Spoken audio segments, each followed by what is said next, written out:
1908వ సంవత్సరంలో మూసీ నదికి వరద పోటెత్తితే హైదరాబాద్ ప్రజలందరూ అల్లకల్లోలమైపోయారు.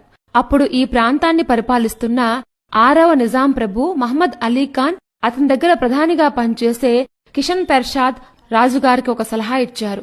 మహారాజా, వరద పోటెత్తింది. వరద తగ్గుముఖం పట్టాలంటే లాల్ దర్వాజా సింహవాహిని శ్రీ మహంకాళి అమ్మవారికి పూజలు నిర్వహిస్తే వరద తగ్గుముఖం పడుతుందని సలహా ఇచ్చారట.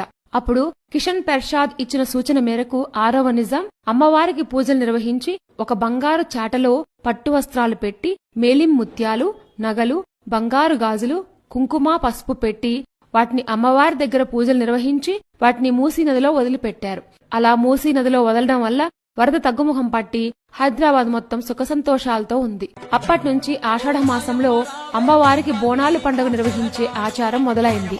లాల్ దర్వాజాలో జరిగే బోనాల పండుగ తెలంగాణలోని అతిపెద్ద సాంస్కృతిక ఉత్సవంగా పరిగణించబడుతుంది.